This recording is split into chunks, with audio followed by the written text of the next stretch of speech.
Herzlich willkommen zu Klartext Triathlon International, Swim, Bike, Run Podcast.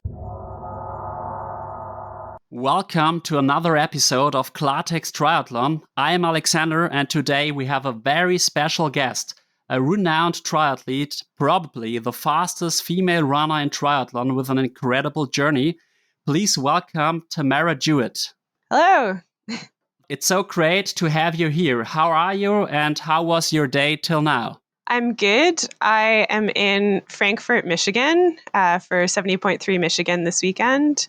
So I had a nice bike ride this morning. I'm part of the course. It's partly on Lake Michigan and partly on another big lake here called Crystal Lake. So it was really pretty. It's very rural and comfortable place to ride. So I've never been here before. I didn't know until I saw it on the schedule that there is a Frankfort in Michigan, and just exploring a bit today. It's good to hear that you have already made your first session of the day, and I suppose there will be a second one in the afternoon, am I right? And I hope you won't be too tired for our podcast today. No, nothing too big this week because it's getting close to the race now. So just some sharpening sessions mostly. And I have a swim this afternoon, probably in Lake Michigan. Yes, you have to taper before a big competition. Are you aiming for the win on Sunday? Yes, that's definitely my goal. So we'll see exactly who shows up and how it all turns out. But that is what I'm aiming for. I wish you the best for the race, but now let's make sure that our audience gets to know you better. Tamara, could you please introduce yourself briefly and share some key aspects of your background, both in and out of the world of triathlon? That would be very kind. Yeah, so I'm Tamara, and I'm a Canadian triathlete based just outside of Toronto in Ontario. My background in sport was in track and field and middle distance running, which I started, I guess, at the end of elementary school, but I started to get a bit more serious about it in high school. And I had some good results as a junior competing on Canadian teams in track and field. Particularly in 2008, I was 8th in the 3K at the World Junior Track and Field Championship, which I ran a big PB to do that. And at the time, it was a really good result for me and looked like it was setting things up very promisingly to try to make a Canadian Olympic team in the 5K as sort of a development plan over the next few years in track and field. So I ended up staying with the program that I was running with at the University of Toronto. They have a high school running program, and it worked out really well for me that they're one of the best universities in Canada. So academically, it was a really exciting option for me. And it also meant that I could stay with the running program that I was familiar with. So I ended up running for the University of Toronto for quite a few years. You have technically 5 years of eligibility to compete for the university. But I ended up running for them at various times through both undergrad and law school, which I did at the University of Toronto, because I ran into so many injuries that I had a lot of seasons in there where I couldn't compete as well. So it didn't use up my eligibility. So I had some very good results in some of the Canadian University Championships, but mostly during that time, athletically, my just ability to develop as a track athlete was severely disrupted by repetitive strain injury after repetitive strain injury.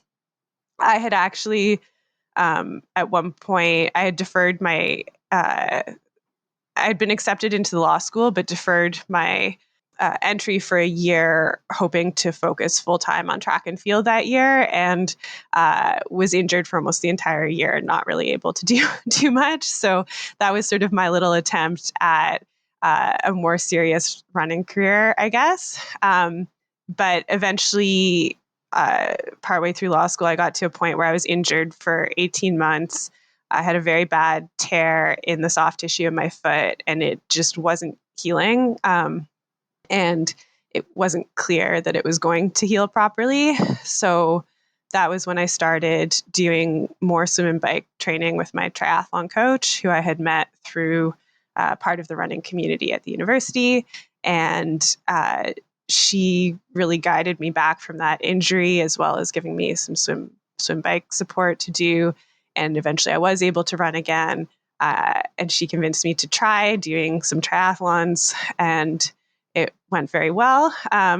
So I guess initially I had thought, well, that's kind of cool. Maybe I'll try 1 year as a pro just for fun, see how that goes. It'll be an adventure. And then I will focus full time on my law career, because I had started working at a very good corporate law firm in Toronto that I really liked. I liked my job there. I liked the work environment. And over the course of a few years, triathlon went better than I expected. I enjoyed it way more than I expected to, and found it really engaging. And since last November, I've been doing triathlon full time as a pro. So I've set aside sort of the law career path for now, and I'm just focused on triathlon. You have a real interesting life story, and sometimes it is like that. Setbacks, like a bad injury, are a fertile ground for personal development. And I would say now, a couple of years later, it was a good injury, because now you are one of the best triathletes in the world. You finished first in Oceanside, for example, and you beat very strong competitors like Kat Matthews or Paula Findlay. So congrats to that race. That was really, really impressive. So you got into triathlon in 2018, and now triathlon has become a significant part of your life. Could you tell us what triathlon means to you personally beyond just sport? Yeah, that's a very big question. I will try to answer it. I think in terms of dealing that period of my life where I was dealing with a lot of repetitive strain injuries, it did eventually lead me to triathlon, where it's been sort of successful in race results, which is nice. But it also actually, I think, made me a much happier person. I had to learn a lot of lessons about resilience in a very difficult way, just going through that. And I think triathlon has been an outlet where I get to use some of those lessons, but in kind of a joyful way, because it's not always being injured now, and I can actually participate in the sport in a much deeper way. And then I think just the nature of multi-sport and endurance sport also demands that I keep growing in terms of building on those lessons. So I think it's just, in some ways, a really satisfying, happy ending to some of that injury story. And then also just an area to keep honing those lessons that I learned a bit, and learning more. And I also really enjoy other things that triathlon brings into my life. So sometimes the race travel feels like more travel than I would like, but overall, I feel like I get to go to so many cool events in different parts of North America, and this year a bit more in different parts of Europe as well. And so I just get to explore a lot as well, in a way that I find really exciting. I get what you mean. You make a lot of nice experiences in the world of triathlon, especially when I think about our community, for example. I was a former swimmer, and yeah, I would say the swimming group itself was quite good, but they always said bad things about other groups from other clubs, for example. And I don't experience that often in the world of triathlon, and I really appreciate that. So you have already mentioned that you had a past as a runner, and can you share some insights into your past running career and how it has influenced your journey into triathlon? Yeah, I think practically, like, having I guess I kind of learned how to be an athlete through track, in a way. So I think a lot of lessons of just trying to do high performance running, um, I still use I think they let me be a better runner in triathlon. But I think also hitting a lot of setbacks as a runner has set me up well in the way that I approach triathlon. I think I am psychologically stronger and better at learning, and I needed to learn a lot of stuff very quickly to try to get my swim and cycling up to the level that I need them to be at to compete at a high level in triathlon. So it's still a work in progress, but I think, the running obviously helped me develop as a runner, but I think also just through a lot of like trial and error of dealing with injuries, dealing with different athletic situations, dealing with different people in that environment, learning a lot about myself and how I respond to things, which I think I use in a lot of different ways to, you know, be able to approach triathlon a little bit better, and also to learn things more quickly as an athlete now as I go along. I don't know. It's interesting I've never fully picked apart for myself exactly like all the different aspects of what running translates into triathlon, but it's sort of the area where I learned how to be an athlete to begin with. So there's a lot that comes out of it. I got what you mean. And when you compare running and triathlon, both disciplines demand a lot of dedication. What similarities and differences do you find between these two disciplines, especially when you compare the training and the communities involved? Which community do you prefer? I think it's the triathlon community, right? I do. I really, really love triathlon, and I do have a lot more fun in triathlon, but I don't want to make it sound like I don't appreciate running and like I don't appreciate the running communities that I was part of, because they're a huge part of my life for a long time, and I care about them a lot as well. But I think, hmm, I think that a multi-sport environment like triathlon builds in builds in healthier perspectives, or it makes it easier to hold things in a healthier perspective, because you have to just learn more different things and balance more different things, and there are just built-in trade-offs where you cannot just try to focus on being absolutely perfect at one thing at all times. And I think sometimes single sports, it's such a rigorous focus on one type of skill in some ways. I think that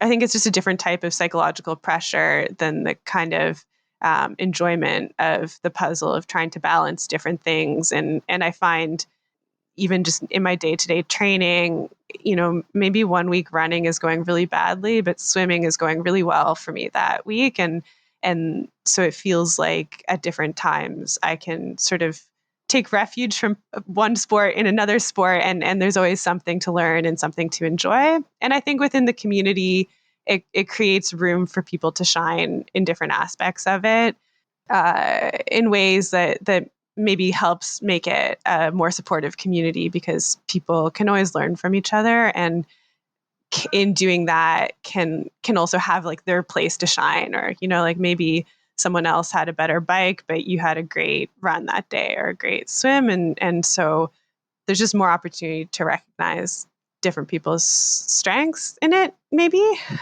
I think so I find it more fun. I find the events more fun. Like rather than doing circles around a track, you get to go out and explore a lot of the area that you're in most times, particularly if there's a bike course. It's a one loop 90K bike course. I get to see a lot of the countryside. I love swimming open water. So I just find the events more fun, the training a bit more engaging and flexible with 3 different sports, and sort of those built-in perspectives. I think at a running training camp, there's a lot of your one intense workout for the day, and then time where you have to figure out how to not sit around getting nervous. If you're at a triathlon training camp, there's so much going on and so many different things to fit in that you don't really have that time to sit around worrying. If your swim didn't go well in the morning, you now have your bike workout and you need to switch focus. So I think I like that variety and find it really fun and engaging. I understand and I can relate to your journey also with swimming, for example. In triathlon, it's like that. For example, in July, I had a very bad race. My swim was weak, my bike was weak, and then my run was quite good. And usually the run is my weakness. And after that race, I was completely down. But then I thought, well, not everything was bad. You made the run of your life, and then it's easier to get motivated again. And when I was training primarily in swimming, it felt like swimming was just swimming. And afterwards, after the training, for me, it was done. And since I am in triathlon, I always think about triathlon. It really demands your whole focus and dedication, I would say. Yes. And I think that's part of why I found it worthwhile to make a full-time focus. When I was running, I always found the balance with academics very important. And I thought that I would feel very bored, basically, if I was only focused on running. And being a pro runner didn't seem very exciting to me. I always wanted to race at a very high level, but I always felt like I absolutely needed some other, like something else in my life and other focuses. In triathlon, I feel like there's so much room for learning within the sport that it engages my mind a bit more as well. And I found particularly recently for me, I don't have a strong swim background. I definitely have always been very comfortable in the water and a lot of just for fun swimming in lakes and stuff growing up. So I'm comfortable in the water, but I didn't have a competitive swim background. And one of the things that kept me in the sport of triathlon was meeting my current swim coach and him really taking the time to teach me proper swim technique. And I just found it really interesting, and that there was a lot more work to do that wasn't just about building fitness. And I think similarly, learning more even just about my bicycle and my bike setup and things like that. There's a lot in the sport that is not just going out and like grinding out miles every day. It's just stuff to keep learning and thinking about to improve. And I guess in running, it can be, obviously there's still a lot to learn, but sometimes it can just feel like it's only about building fitness, and just a little bit less to learn sometimes. Yes, that's true. I think in triathlon, you can always do something better. And there are so many aspects you have to pay attention to. For example, training, equipment, regeneration, nutrition, and so on. And there is always a way to get better. And there doesn't exist perfect races. And you told us that you have also had a law career, and probably you will return to the law after your professional sports career. So you managed a demanding law career alongside your pro triathlon pursuits. How did you successfully juggle these two demanding aspects of your life in the past? Because that you fully focus on triathlon, it was in November, right? Yeah. Yeah. Last November. Yeah, it was tough. Sometimes I wonder now how I was making that work because I don't feel like I have so much time in my day, even with triathlon as the main focus. Um, it was a time management balancing act all of the time. So I've said before that it felt kind of like time management Tetris, like if you know the game Tetris, and it's sort of like blocks of different things I need to fit into my day that are always a little unpredictable and moving around, and I just have to kind of manage them as the day unfolds. Particularly because the type of law I was doing in corporate law is very set up to be very responsive to your clients' sort of timelines and needs at all time, and you're expected to be available almost all of the time. So it can make your schedule very unpredictable. And then on the other side of that, athletic training really thrives off of a very predictable schedule. So that was always a juggling act. And I would just have to find different little strategies to manage it.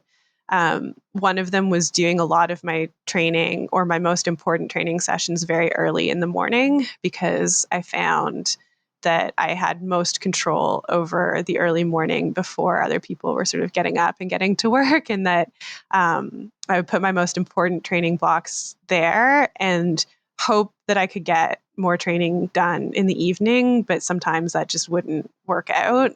So I also had to continuously work on trying to just be able to let go of not getting in stuff that I had hoped to get in, and trying my best to not feel guilty about that, and sort of within each week, I kind of had to see things a bit bigger picture, make sure that like within a month we were getting in the most important things, rather than within each week thinking what perfectly would we get in this week. And I found there were times where I wasn't good at doing that, and the result would just be getting to the end of a week and feeling exhausted and extremely guilty because I had been working flat out at my job and training all week with almost nothing else.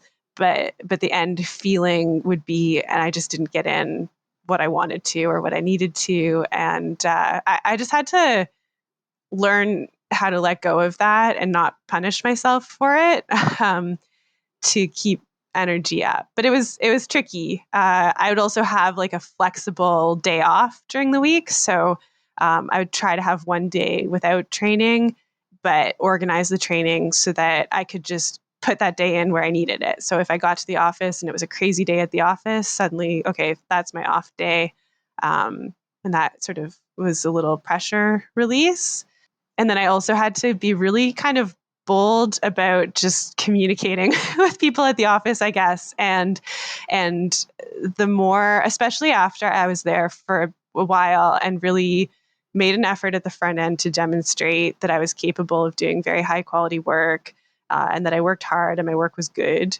And so the more that I had a bit of a record of being able to show that I could do well at this and that my work was valuable, I got gradually more and more open about my other triathlon goals and trying to get the people who are working with me on side in terms of helping me manage what I was trying to fit in, and kind of speaking up, I think, more than I would have otherwise felt comfortable doing as a junior lawyer, just out of necessity to see if this could work and if other people could help me make it work, which ultimately ended up with me switching to working part-time for a while, and my law firm being very supportive of trying to come up with a slightly more flexible work format, and helping me try to find types of work where the deadlines were not always quite as pressing, but where I could provide a very valuable contribution, but didn't necessarily have to be the person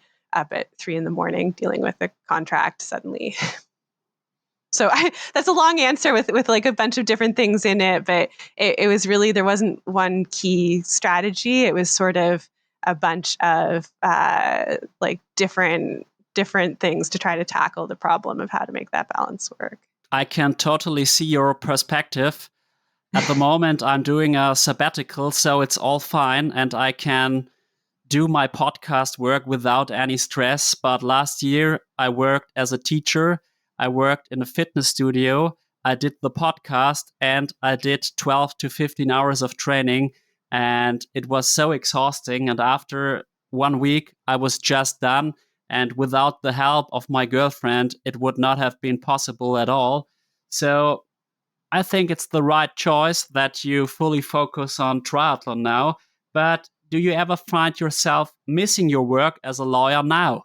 Yes and no. So I think by the time that I had decided to focus full time on triathlon, that balance had felt, it was wearing on me a little bit. I was making it work, but it was, a little hard on me, a little hard on my partner, Chris. He was very supportive, but he was, having to step in with a lot of sort of emotional support and understanding at home sometimes. And I also didn't have very much time to spend with him, which I wanted just more time for the people in my life as well.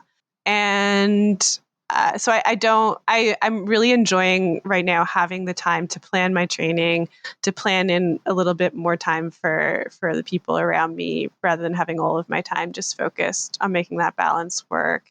And I'm being able to get more rest so that I can keep up the intensity in my training. And I'm being able to travel to races without sort of worrying about last minute emails all the time. And so I like that focus, but I am kind of looking for now some kind of outlet for that part of my personality, I guess. I feel the most removed that I've ever felt from the side of me that really loves more academic work. And I've actually had a conversation recently with a mental performance coach I'm hoping to work with a bit more about it as part of my recovery process after races, needing to find some kind of outlet to tune in a bit more with the side of me that loves being a lawyer. So I don't know what that will look like. I'm sort of brainstorming that. But I definitely miss some of the energy exchange that created and some of the perspective it built in, and some of the community at the office as well. I get your point. For me, just doing sports would be too boring, to be honest. And so at the moment, I have my podcast and my sport, and that's perfect like that. And I can relax a lot, but I can also work a lot. And that's the perfect balance between relaxing and working. But now let's dive into your recent race season, including Oceanside, PTO European Open, PTO US Open. You have also made the Ironman 70.3 Pays d'Aix, and you participated in the Ironman 70.3 World Championships in Lahti. And you achieved an impressive victory in Oceanside against extremely strong competitors like Chelsea Sodero, Kat Matthews, Holly Lawrence, Paula Findlay. I was really impressed. I watched the race live, and to be honest, I didn't really know you before. After that, yeah, your name was in my mind. And how do you explain this win, and what does this win mean to you? And at the same time, you haven't been able to reach the podium in the PTO races or at the World Championships. Could you share your thoughts on these experiences? Yeah. Yeah, Oceanside was kind of a really nice everything just coming together exactly right on the day kind of race. And those, especially in a race where so much stuff happens, like a triathlon, there's a lot of different pieces that go into it. It's really nice when you do hit a day like that where it just feels like everything goes right. So that was really exciting. I felt like it really showed off well progress in all three of the sports. It has just been a matter of a few years of really chipping away at improvements. And yeah, it was exciting. It was exciting the way that it showed up well there. And I felt really physically strong and really psychologically strong for that whole race. So it was special. I think I've been still happy with the rest of my season since then, but each year I get more ambitious about what my goals are. So August in particular was a little bit disappointing. I had really hoped to place better in both Milwaukee and at Lahti. And even Aix-en-Provence kind of stung a little bit. I was gaining on Emma Plant at the end of the run in that race, really hoping to go for the win, but I had crashed twice on the bike course. And I think the first crash, I was able to kind of like regroup and catch the leaders again. And the second crash there just really, it was harder to recover from physically and just mentally too. The last 30K of that bike course, it was also slippery and rainy and more technical than I'm used to. And I was just so scared on the bike. So I think and then Lahti, I think, I saw some of the same gains that you could see at Oceanside where my swim was really strong. That's been a lot of work. And I was really happy with how that came together. And I got a penalty on the bike, which I don't think I've ever been in a race where there are so many penalties given out on the bike. And it was just kind of a different dynamic, I guess, with the officials than what I'm used to. But it was also it's new for me to be in more cycling packs. I think it's new for the women's race to have more cycling packs forming. And I think I'm still learning how to deal with those dynamics well. And particularly on the roads in Lati where there aren't marking on the roads, I think just learning how it's hard. It's really hard to like perfectly eyeball the drafting distance for 90K effort with different types of road markings, even if you're trying to respect it. And I think typically I've been very conservative and tried to leave extra room. My coach was pushing me to try to maintain exactly the draft distance and not be as conservative. And I think it's just getting that balance right and learning those dynamics. I really appreciate efforts to bring in more technology like Race Ranger, where you get a better visual cue for that distance. I think it helps the athletes and officials. So I don't feel that I think I feel a bit sad about the penalty. Like I don't feel like angry about it or anything, but I think without that penalty, I don't know that I could have made the podium, but I would have been close. And I think it would have shown off better the gains that we've made this year. So it was a little heartbreaking to feel close to a goal of kind of top 5 and have it be disruptive. But I've been really pleased also to see more and more the gains we've made showing up, the meaningful progress being there, setting me up strongly for next season. And I think just personal satisfaction with continuing to try to deal with setbacks that come up strongly. I think that that's something that has taken me many years to develop as an athlete. And the more that I am able to do that, the more it still makes those events sort of fun and meaningful, even if the result isn't always exactly what I would like. I can still feel proud of my performance for myself. I can understand you. And you had a lot of bad luck in that race. And it was just crazy. There were so many penalties. Ali Saltas even got 2 penalties and finished very strong in 12th place, I think.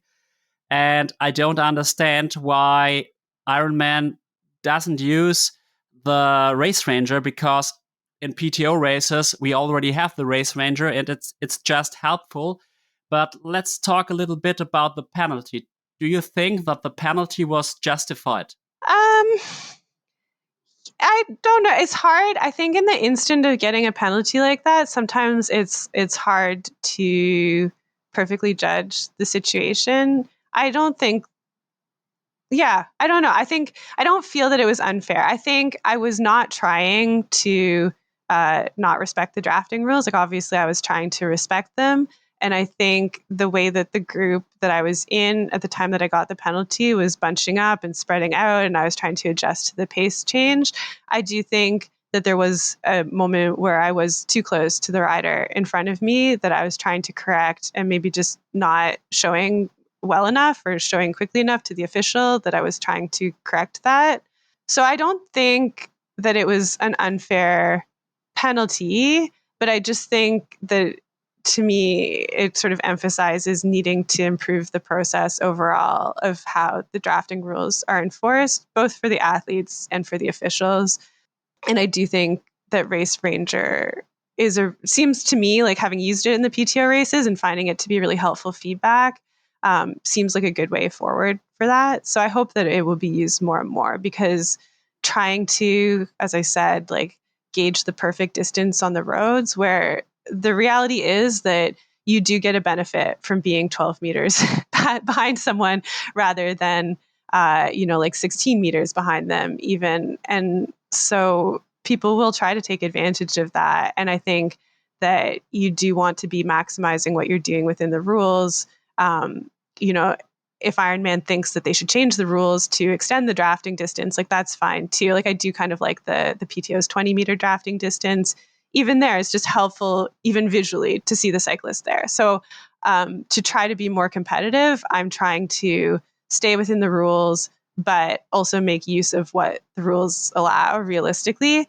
But to make that fair within the rules, I think that you need a better visual of what the distance actually is. And having the light changes very clear on the Race Ranger, I think really shows it more clearly to the athletes. And I think also shows it more clearly to the officials. So Lati was kind of comical. Like it was kind of horrible to get the penalty, but it was actually a very funny to pull into the penalty tent.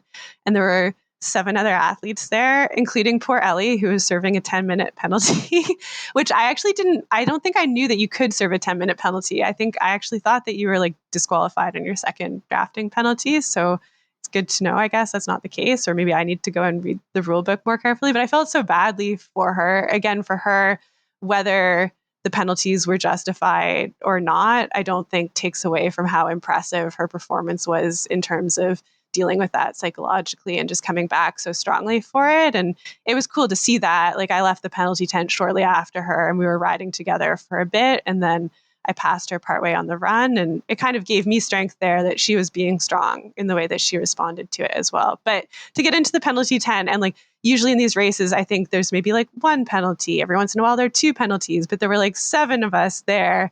Felt like we should put on like party music or something and just like have a little like dance in the penalty tent. So I think seeing the humor in some of those situations too can like help you deal with them. It was disappointing, but it's part of the sport too. And I think rather than this situation there being about fairness of individual penalties, I think it felt a little bit more about like how for everyone to make sure that this is fair for the athletes, to make sure that this is, like a fair ask for the officials to make these calls, because they get yelled at for not giving penalties, but then they get yelled at for giving penalties. How can we in the sport improve that situation? Sort of what it made me feel. It was a very funny picture. I thought, what is going on there? And Ali was in a great shape, so she really had a lot of bad luck. And I think some triathletes have different ways of dealing with time penalties and setbacks during races. Some of them discuss with the judges or the officials, while others, like I'm thinking of Florian Angert, I don't know if you know him, a very famous German triathlete.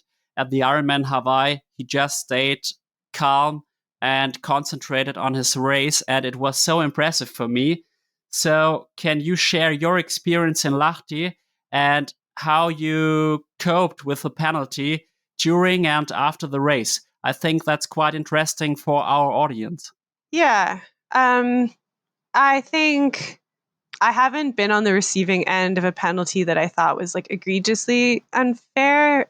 Like, for example, I obviously didn't see what happened to Lionel at Lahti, but that sounded like a very strange call. And I can understand feeling more angry with that one.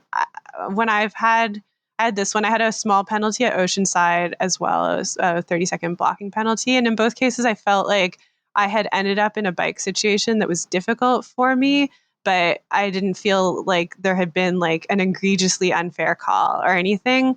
So I didn't feel angry with the official. I felt more like, oh, I guess compartmentalizing in that moment, but something to come back to is like, I need to improve how I'm dealing with these cycling dynamics, because I'm finding it a bit tough and I don't want to keep getting penalties. But so compartmentalizing that in the moment. And then I think when I've gotten the penalty, it's just a matter of really focusing in on, okay, what can I control in this situation and what can I not control? And I think there it's like, even I think fighting with the official in that moment is not really going to help you, or I think it's rare that would help you. I think the focus becomes on, okay, this has happened. This is a big setback. This is the reality of where I am right now in this race. So how can I maximize this reality of where I am? And I really want to, hold myself to the standard of being a good sport about it, and hold myself to a standard of not giving up on myself after that. So at the penalty 10, I think here it helped me to sort of see some humor in the situation and, to kind of also cheer Ellie on and celebrate her strength that I was seeing as she came out of that. So a focus on some positives or some things that are kind of funny. I'm always very conscious of wanting to be extremely polite to the volunteers in the penalty tent, because it's not something they have any control over, and they're just there to help with the race. So I try to be a cheerful presence to them. I don't want to make their day bad just because something went wrong in my race. And then doing my best to regroup. And that's not always easy. I found it a little bit difficult on the bike in Lahti. My power numbers went down, and I just had to keep trying to be a little kind to myself about that while continuing to find ways to push them back up. And for me, often it's like trying to find a good song to get stuck in my head to distract myself a little bit and to see if there are other cyclists around that I can be trying to catch up with, to give myself little races within the race that are motivating. And then to compartmentalize as much as I can when I start the run and just focus on, okay, I'm not where I wanted to be starting the run, but how can I then make this still a really good run? And in Lati, that was a little hard again too. I was disappointed about where I was, but I was pleased that I was able to keep rallying to still come away with a pretty solid result. And I think that's where I usually don't look at Instagram comments, but I actually did stupidly, I guess, a bit after the race in Lati. And there wasn't anything really very bad, but there were a couple comments sort of about my, because I did have the fastest run split there, although Kat Matthews had an incredible run as well. There were some comments about my run being pointless because my overall result wasn't really very good, or I was so well rested after the penalty that it really shouldn't count as the fastest run split because the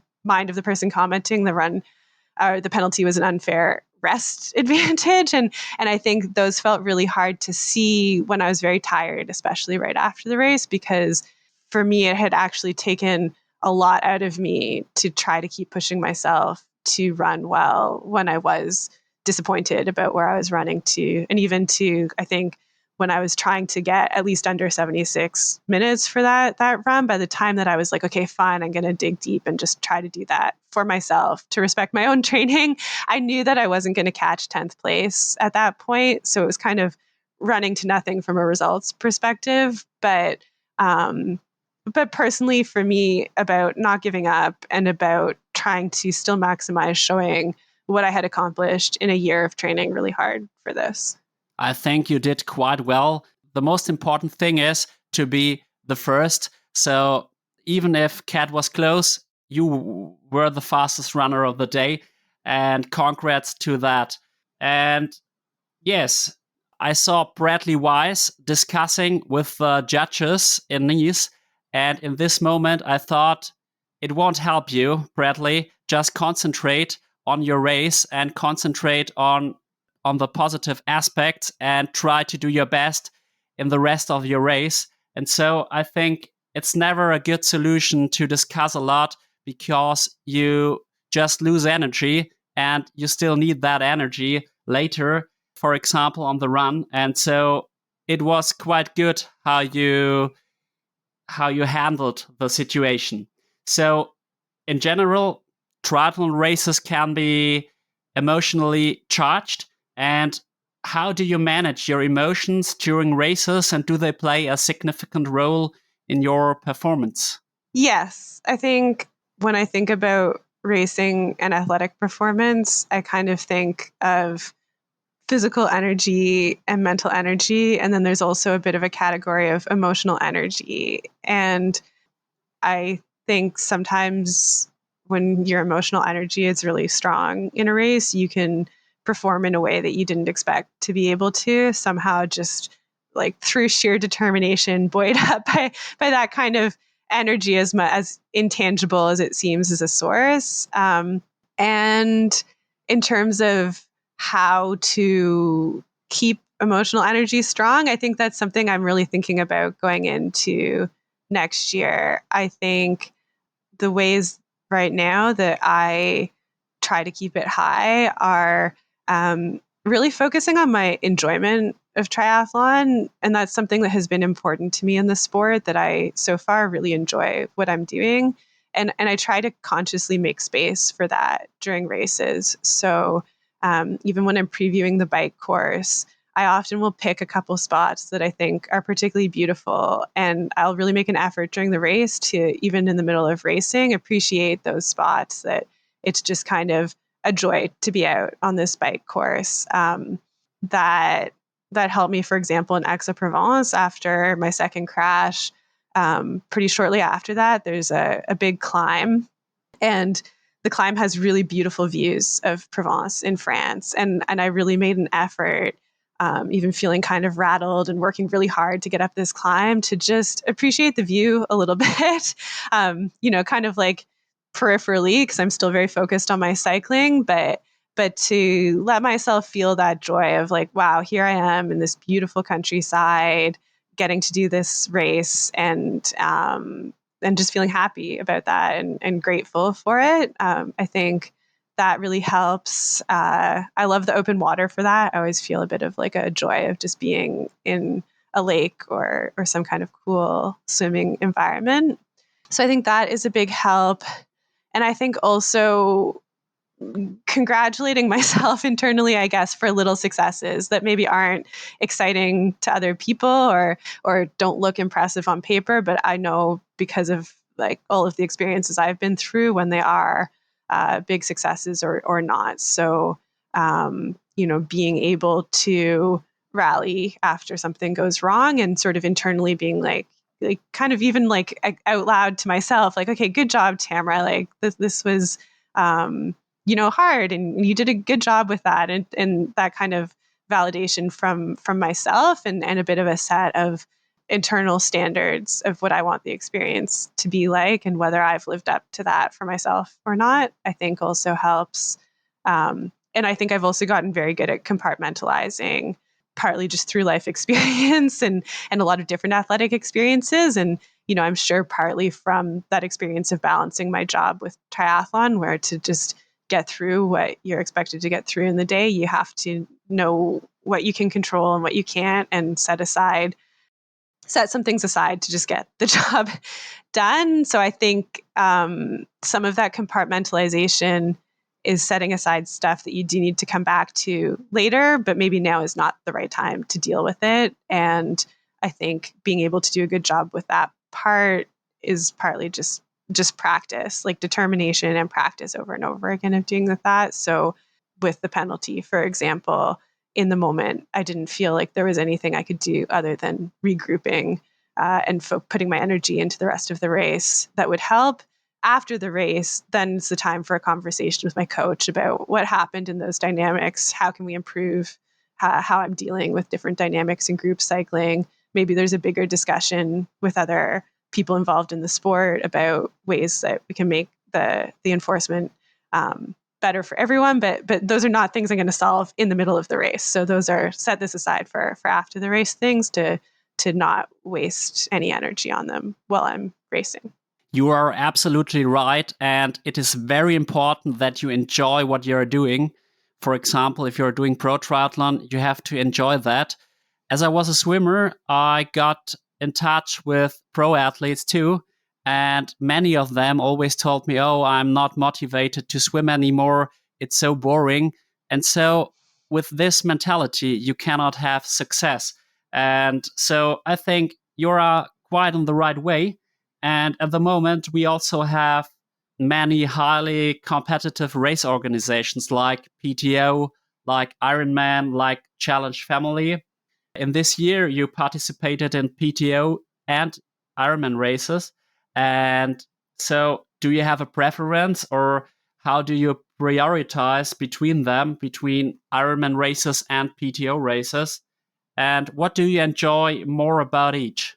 Yeah. So I think so far, I like different things about each one, but I do feel a little bit in a like wait and see kind of atmosphere for next season, where I'm not quite sure what direction everyone is going to go in, and I think like everyone else, I'm kind of watching it, and I'll find out. I guess we'll find out more in October too, when the PTO makes more announcements. And I really like the level of competition that the PTO has attracted to all of their races so far. I think that's the type of field that I need to be in for like to develop to the level that I want to be at. And that's the type of field I need to keep testing myself against, and to keep learning through competing with so many strong women in one race. I think it's a level of field that in Ironman you usually will only see at some of the world championships. So I think that's a really exciting part of the PTO racing. and a reason that we've made them not never yet a focus of my schedule, but always something we want to try to fit in with my schedule. So far, the 70.3 World Championships each year has been sort of the main focus that we build my season around, and probably the event that I enjoy the most. I like the style of the Ironman courses so far better than the style of the PTO courses. So the PTO courses tend to have a lot of loops and have often been in cities, and they're just relatively contained, and there often isn't a lot of scenery. Like Milwaukee, the waterfront in Milwaukee is beautiful, but the bike course there is, 7 loops of kind of a boring stretch of road. And I think Ibiza even more so. We're just like back and forth on a highway. There's not a lot of variety. And one of the things I really find joy in triathlon are sort of interesting, diverse courses. So, so far I like the courses better in Ironman, and I find the destinations really exciting to explore. But I'm also, especially after Milwaukee, I felt like there I was really suffering for sort of mediocre bike handling through a lot of 180-degree turns.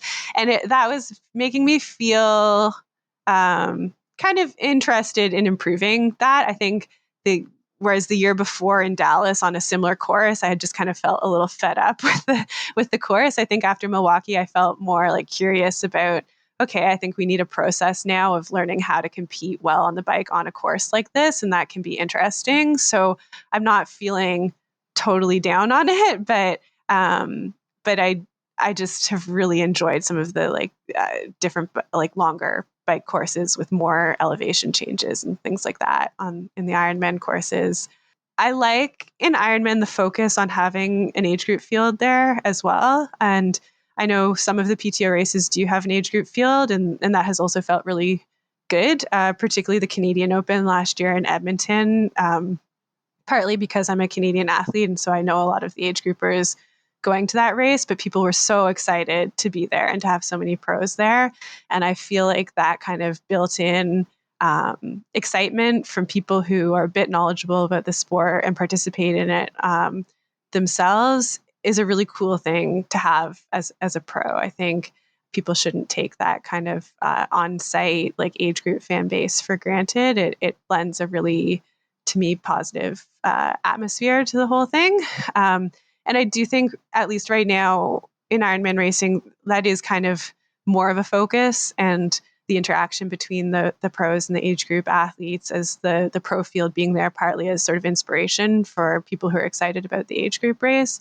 I like that atmosphere. I find it exciting. I find the PTO, people on the ground really treat the pros well, and I appreciate so much their support at events. I find some of the media that's very focused on kind of rivalries and drama during the race, and I don't know, I still need to kind of pick apart for myself all of my reactions to it, but I don't always find it the most positive sports media to engage with, and I just find that something that's sometimes a bit trickier about that environment, or it just doesn't speak as much to my natural preferences in sports. So it's something that I still have to adapt to a little bit as that develops. In my opinion, in the PTO races, the age groupers are too much separated from the pros. And that's a problem because triathlon is about doing the same course together, age groupers and pros, male and female. And that's also a problem with the World Championships in Nice and in Hawaii. Now it's separated. And for me, it was a little bit strange that there were only men on the course on Sunday. And I think Ironman has to find a better solution for it. And yes, you have already mentioned it. For the Canadian or the US athletes, it's more difficult to ride that European courses because the roads are very narrow and you have a lot of difficult corners. At the moment, I live in Crete, and because of that, I know what I'm talking about. Especially on the time trial bike, it's sometimes really difficult to get that corners properly. So yeah, I think you have to come a little bit more to Europe, so that you can improve your technical skills on the bike. But like I've seen, you really loved Finland, right? Yes, I really loved Finland. I don't know if I've ever fallen in love with a country so quickly. Yeah, I think I felt very silly in Aix-en-Provence. I think I was the only North American pro in that race. And I was like, of course, I crashed twice on the bike and I'm the only North American here. It's kind of like I think a little like stereotype, but it is a very different style of course, I think, in some of the European races. And I liked it. I mean, I was really scared for part of my ride in X, but I also thought it was a really interesting course and really motivating to think of trying to improve some of those technical skills and just experience something a little bit different or a different type of challenge. I think also in some cases, like the road surfacing is actually different. Which someone was telling me, and I don't know that much about road surfacing, but the roads in Aix-en-Provence got slippery in the rain in a different way than I think from what I'm used to. So I think, yeah, that's a bit of an experience of different courses, and it was interesting to get to race a little bit more in Europe this summer, and I'm definitely interested in more of that. Finland was amazing because I think parts of it felt a lot like home, but it was as if like home, but with people who care more about cycling infrastructure and more about the types of sports that I like. So I really loved the sort of forest and lake, kind of to me like a cottagey environment, but with like cars that were extremely polite. I've never been in a country where cars just follow the traffic rules so politely and really good cycling paths. And I know in the winter there's a lot of infrastructure for cross country skiing there, which I also love. So it just felt like a very comfortable environment to train in. And I really I just really liked the atmosphere. I also found it a little bit fun, maybe just like missing parts of my academic life. I used to study languages a bit, and mostly I speak some French, having because we have to study it in Canada, and it was fun in Aix-en-Provence to get to resuscitate that a bit because I'm very rusty. But I also studied some Mandarin in university, and it was kind of fun in Finland to just like learn a very, very, very small amount of Finnish, but to be able to sort of travel around and, feel satisfied that you can like read signs a bit better or navigate the grocery store a bit better as you're like learning a little bit each day. I just find that kind of like engaging while I'm getting all of my training done. So I think even just that like language difference made it in some ways like a more comfortable environment in a strange way. Like my mind was just engaged in a way that it likes to be. I think I will do the Ironman in Finland next year. And for example, I'm living in Crete at the moment, like you know, and I only speak a few words of Greek, but the people there, they just love it, and they are so welcoming when you speak their language. I can really I can really get your point. And we talked about the PTO World Championship Series that is planned for 2024. And yeah, I think it's kind of attack on Ironman. What are your thoughts on this series and what are your aspirations within it? Will you be part of it? I'm still waiting for them to make. I think they've said that they'll have more information in October. So I think, like a lot of athletes, I'm still waiting to see exactly what's going to happen with that, including exactly what the qualification standards for different races will be, because that's shifted a little bit over the past 2 years, even with some of their races.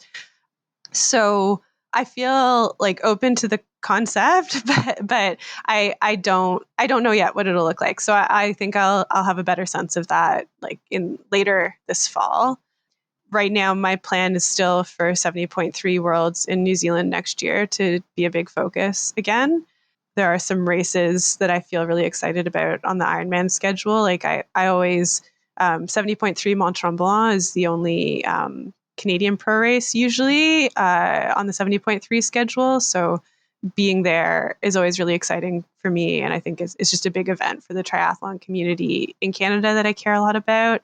I'm really interested to go back to 70.3 Aix-en-Provence if it's on the schedule again. We had such a wonderful host family there at the Airbnb that we were staying at, and I want to try to master that bike course a little bit better. So there's some races in my mind from the Ironman schedule that I feel kind of excited about, and I just don't really know yet what the PTO schedule will look like. I think so far the PTO's ability to offer really good prize money relative to Ironman has been an important consideration in terms of prioritizing some of their races.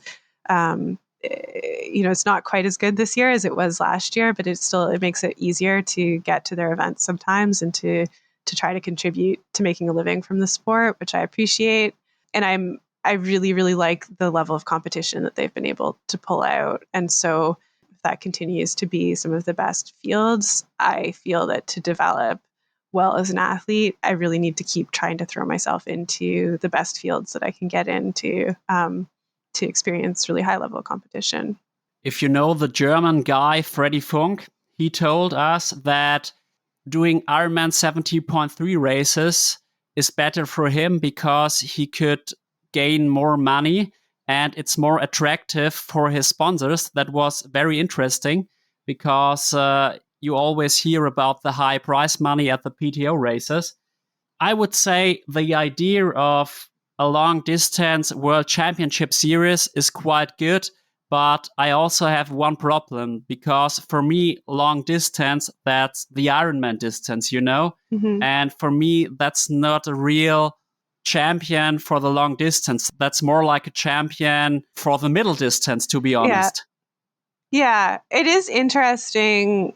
I mean, I think with the titles, you can kind of call things whatever you want to. So you can have like a bajillion world championships if you want to call them world championships. And I think the important part is really like what is the level of the field there, and so whatever the name is, but their format does, if you have been focusing on middle distance, kind of reduce the incentive to move up to a full distance, or it makes it a more difficult decision. I think particularly like my coach and I have been looking at when the right time would be to try a full, if that's what we want to do. And while we still want to improve at that middle distance, because we think that working on it for a while is a good way to really push like some power gains and sort of, I mean, like speed gains in a sense to their best level by focusing on that shorter distance. I'm curious about the full as well. And if there is a full PTO schedule on top of trying to fit in some kind of focus on 70.3 worlds again, it makes it really hard to find a good opportunity in the year to try a full distance race. And definitely it'll be interesting to see how that impacts the incentives over time. To me, it seems a little bit too bad that the PTO hasn't really been able to get to a point yet where it can focus on a longer distance in a similar way to Ironman. It seems like it doesn't really cater to the people who are focusing on the full distance, and that the middle distance race is really quite a different race, especially as it becomes more and more competitive as its own thing. Like it's half the distance, obviously, which is just to me a very different event and a different type of training. So it will be interesting to see what happens in terms of how the PTO ends up impacting that sort of long distance focus. And then, yeah, in terms of the impact with sponsors and making money, I think that's something that keeps evolving and it's not clear. There are some sponsors who care about the PTO and there are some sponsors who are still just very focused on Ironman, and there are some contracts that accommodate both, and there are some contracts that prioritize Ironman racing still, and how that all evolves going forward, to me at least, seems very uncertain right now. We will see. I'm very curious about it. And I would love to see you on the Ironman distance because I think running fast off the bike is even more important in long distance races than in middle distance races. So I would say you could be quite successful on the Ironman distance? Maybe we'll see. To me, it also looks like the bike, though, is twice as long and so twice as important. I don't know. I'm really curious to try one, but I also, we were looking at maybe throwing one in this fall, but because it hasn't been our main focus, I'm a little bit hesitant about it because I do kind of want to, because I don't have like a background of doing them at all, kind of respect the preparation for that. And I'm not sure that we have the right window of time right now to really like give it the preparation focus that it deserves. So we'll see. I'm curious. I don't think I can be in this sport for a prolonged period of time and never try one. I need to see how it goes at some point. You are still young. For example, Anna Haug has already 40 years of age, so there are 7 years left, and you will do some good Ironman races. I'm quite sure about it. So let's talk a little bit about triathlon in Canada. So could you shed some light on the importance of triathlon in Canada, both in terms of support and financial aspects? How does the Canadian society care about triathlon? And in Germany, it is like that. Many athletes have to work alongside their training to finance their professional sports career. And I think this is becoming increasingly challenging as the sport of triathlon gets more and more competitive. And so how does it in Canada work? Yeah. In terms of financial support, there isn't state financial support for long course triathlon. If you're doing like Olympic style world triathlon, then there is a program that my understanding, and I don't know, I guess I would know a little bit more about that from track, but I think for the Olympic triathlon as well, there would be some standard with Triathlon Canada where you would qualify for some kind of state funding if you're at a high enough level in the sport to be competing at a high level on an Olympic team. But I don't really know. I didn't come up through that route in triathlon, and I don't really know how it works. For long course, Triathlon Canada has to approve your pro card, but other than that, they're not really involved at all with long course, which means that there isn't some kind of financial support through that system. But I also like it. I think I feel a lot more freedom as sort of an independent athlete in business than worrying a lot about politics of national sports governing bodies. So I'm just as happy to right now be a little bit removed from that.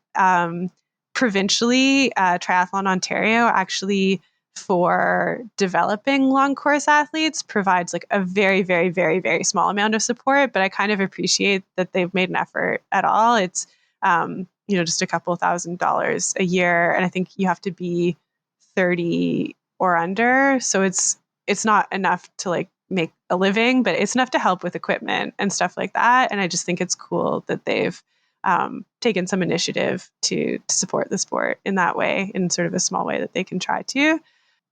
So financial support from Canada isn't a big thing. But I think, in terms of how much Canadian society cares about triathlon, I think it's sort of, there are different layers of that. So as like a whole, in terms of what everyone is focused on in Canada, triathlon is not a big thing.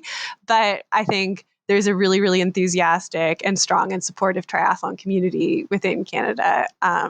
And I end up living a little bit in that bubble. So the people that I'm surrounded by care a lot about triathlon. And I think in Ontario, there's a really, really good sort of age group racing series every summer that I think gets good participation. They have a lot of races. When I did an age group season, I raced almost entirely in Ontario, and there were good quality races to go to and a lot of enthusiasm about that. And there are, there's a good community of good coaches and people who have really supported me through networking at home that I really, really appreciate. I think, Simon Whitfield won the first gold medal at the Olympics in triathlon, and definitely that kind of set a tone for the people in Canada who do care about triathlon, being really excited and wanting to keep the sport strong in the country.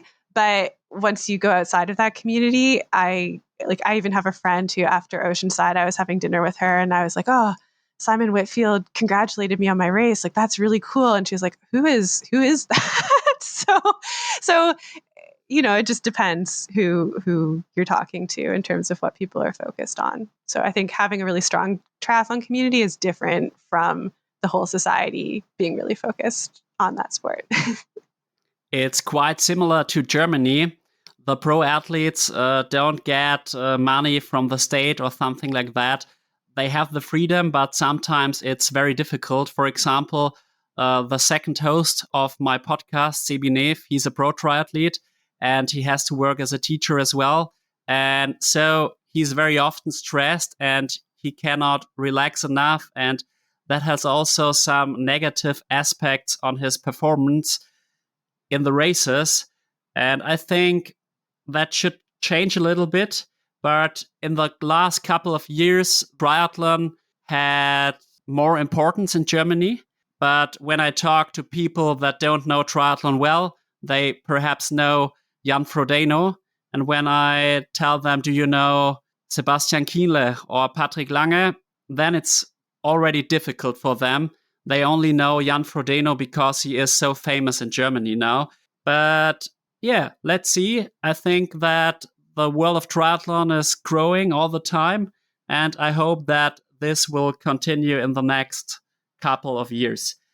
Do you have contact to other Canadian athletes, for example, to Paula Findlay or to Lionel Sanders or to Cody Beals? Yeah, a little bit. Paula actually ran with me when we were teenagers on some Canadian junior cross country teams. So I first met her in 2008 as a runner. She was doing triathlon at the time, but she was competing with us on the cross country running team. And I remember thinking that it seemed very exotic to me that in Edinburgh, when we were there for the competition, she was very focused on finding a swimming pool so she could keep up her swim training. And I was in touch with her a little bit at that point. The next year, which was my last year as a junior, her coach had another athlete on the team again. And I kind of asked him oh, how's she doing? Because she lives, now she lives in the United States. She used to live in Edmonton, which is quite far west from where I am in Canada. So I was asking her coach how things were going. And I guess they seem to have had some kind of falling out because she wanted to focus on triathlon and not as much on track and running. And so I just remember thinking oh, whoops, maybe I shouldn't have asked that. I didn't get the enthusiastic response that I had expected. So I kind of completely lost touch with her at that point. But very peripherally have always followed her triathlon a little bit. And she's had such an impressive and interesting career with some huge ups and some huge downs in it. And I just think the way that she's dealt with all of that is really inspiring. So as I've gotten more successful in triathlon again, we've started very slowly reconnecting a little bit. So we don't really coordinate much, but in Lati, we were both there a little bit early. And we coordinated a little bit of training there, which was fun and interesting to sort of start to rebuild that relationship a little bit, or to get to know her again. But I kind of laughed in Finland. My the team manager for Real Triathlon Squad, my team, because Paula had dinner with us, and so then he and his kids who were there made posters to cheer us on in the race, and so mine was sort of Go Tamara with a big Canadian flag. And then for Paula, they made Go Paula, our second favorite Canadian. And I think both of us kind of laughed during the race when we saw that, or I thought it was very funny because often in Canada, I feel I'm kind of the second favorite female Canadian in the long course races after Paula, who has such a, she's performs so well and has such an established career. So that was kind of fun. Oh, I guess I have a bit more contact more regularly with Jackson Laundrie and Cody Beals because they're closer to me in Ontario. They live kind of on the opposite side of Toronto as I do, but I got to know them both a little bit better during the pandemic because international racing was kind of shut down, and even within Canada, people weren't traveling around the country. So we had some modified format Ontario races. And I ended up doing like a chase format race against them where I had a head start based on calculating kind of differences between men's and women's performances. So I just got to know them a little bit doing some of that and to network more in Ontario. And then Lionel, I've met him mostly actually in Tucson, Arizona. I don't know him well, but he definitely like looms large in Ontario because he's from the same province that I am at. And so I felt like my first year as an age grouper, like every single race that I went to, there was like a lot of the commentator going on and on and on about Lionel. So I think he's really good for the sport in Canada. And I think such an exciting athlete, but I also get really tired of hearing about him sometimes when I want people to be promoting like other athletes I care about from home as well. Yes, Lionel Sanders is a very funny man. I met him in Samorin in 2021, and it was an honor for me to meet him. And I think he's exaggerating sometimes. After every race he's doing, after it, he says, now I know what to do. I have to change that aspect, and then I'm the best of the world, like this. And that's quite funny. But yeah, he is kind of an entertainer, I would say. Yeah, I think he's a lot of fun for people to watch. And I think he works so hard and has such an interesting backstory himself as well. And like before he got into triathlon, he also did a lot of cross country running in the same university community as I was in. I think he was with Windsor, which is he would have been around that same kind of like Ontario University cross country scene. But the way he was able to kind of turn his life around in triathlon and what he's accomplished, I think is really cool. I just think there are also other really cool Ontario pros like Jackson and Cody, who I also think deserve more attention than they get sometimes. That's true, and I hope that Cody Beals will have some success in the next years. He had a very good year. I think it was in 2021, and I hope he will be better next year again, because I think this race season wasn't perfect for him. And thank you for all the insights of the Canadian triathletes. But let's shift our focus a little bit to your training and your support team now, because we already have 80 minutes of our podcast, very long. So your success wouldn't be possible without your support team and your trainer, your coaches. So could you tell us a little bit more about your coaching staff and your support network? Yeah. So I have three main coaches, but one kind of like head coach. So it can seem like a lot of cooks in the kitchen, maybe, but the sort of coaching leader of my program is Suzanne Zalazzo, and she is the one who got me into triathlon. I met her pool running together during some of my running injuries, and then had actually asked her to coach my husband, Chris, because he was doing age group triathlon, and she was coaching him for a while. And then when I had that really long injury, I asked if as part of that, she could actually give me some swim and bike advice. And then our relationship has developed over the years from there. So she's really interesting. She balances triathlon with teaching and writing in like English literature. She has a postdoc in English literature. And I think Triathlete Magazine recently did a really good article on her that kind of gets into some of her background, but she kind of holds everything together and comes up with the master plan. And she's my main cycling coach as well. And then Ethan Davenport, my sister's partner, and who also ran with both of us at the University of Toronto, does my run program. So Suzanne will kind of say where we should be doing run workouts in the week, and he'll put in the details of what those workouts will look like. And he's also my main running training partner. He's really, really busy. So we can't coordinate all the time, but we try at least once a week during parts of the year to do a running workout together. So I really appreciate that because I do a lot of solo training.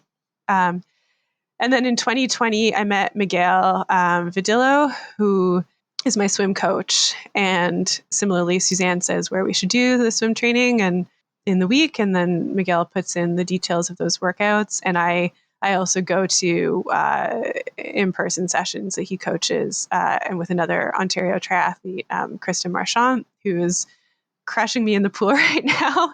So it's good for me. I have to really work to try to stick with her at all when I can. And I met him during the pandemic, and he kind of took pity on what he described as my surprisingly strong swimming for someone who doesn't know how to swim at all. So he's been teaching me how to swim properly, and really, I think, pushed up the ceiling on what we can accomplish with this swim.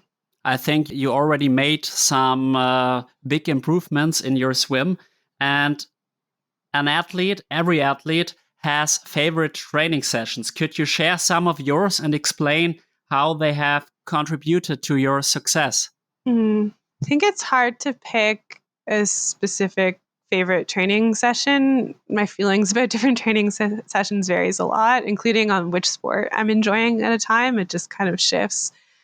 I think I probably still get the most confidence from sort of longer, really hard running sessions. So I do really like points of the year where we're not just building sort of base mileage fitness anymore. We can really put some faster sections into a longer workout that's still hard. And that can look like a lot of different things at different times. I'm not sure if I can just pick out one example, but I've had a few recently where we're doing like longer, like 4 or 5K run intervals, but kind of like building speed through the intervals. So each kilometer gets harder, and those can be a little like mentally daunting to start, but when they go well, I always feel really, really strong after those ones. And I don't know that I love starting them, but I love the feeling when I'm feeling that they are going well and that I have strength there. And some harder brick workouts, like bike to run workouts like that, I think I also often feel nervous to start.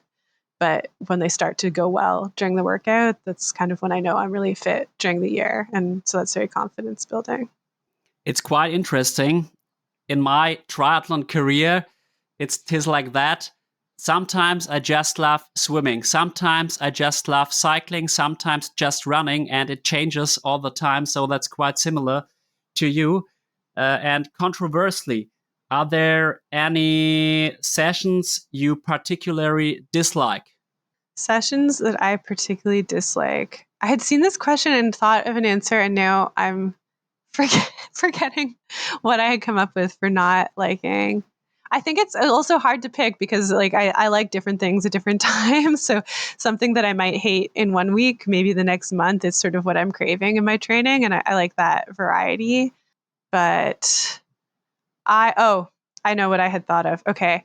To keep going through the season, like into December, the last few years, I've finished my season at a race in California in December, and it's a really nice race. I love being there. It's 70.3 Indian Wells, but usually I'm training from home for that, and that's when it's starting to get cold at home. And it's kind of the ugly part of year where it's like getting cold, but there isn't a lot of snow yet, and it's hard to cycle outdoors. So maybe partly my fault that I just don't really like running on treadmills, but I'll during that period of time, just to prepare for that kind of last race in the season, still be doing brick workouts. But the brick workouts become biking indoors on the trainer and then running outdoors. And it's usually, I get really hot and sweaty on the trainer, and then it's freezing cold outside. And I also have this stupid extra transition where I have to like try to deal with all of my sweaty bike clothes and put on all of these like heavy cold weather running clothes. And I find those workouts really uncomfortable and logistically annoying. And every once in a while, I'll try to move the bike still back outdoors. But a couple of years ago, I was trying to do that, and it started to freezing rain. So I was getting like ice forming on my hands on the bike, and I had to kind of change my plan and regroup. So I just find that a very it's only ever like a month of the year that I'm really doing things like that. But I kind of dread it every year. I don't enjoy that part of my training in the season. I also hate sessions on the Swift trainer, for example. I just prefer being outside in the nature. And so I can empathize with you quite well. So I think it was a real nice podcast with you.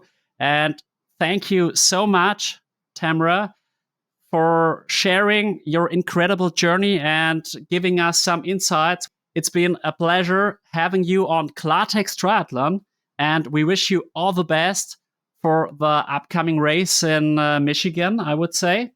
Great. Thank you so much. It's been a pleasure to be here. So now, before we wrap up today's episode, I want to extend our heartfelt thanks again to you, Tamara, for joining us. We also value your feedback, dear listeners, and would love to hear your thoughts on today's episode. So feel free to reach out to us throughout, for example, Instagram. And running a podcast like this takes a lot of time and resources, and we would greatly appreciate any support you can offer. If you're in a position to do so, please consider making a donation to help us continue bringing your inspiring content. Lastly, if you enjoyed today's conversation as much as we did, please consider leaving us a positive review on platforms like Spotify, Apple Podcasts, or wherever you're listening to. Your reviews really help us reach a wider audience and continue to grow.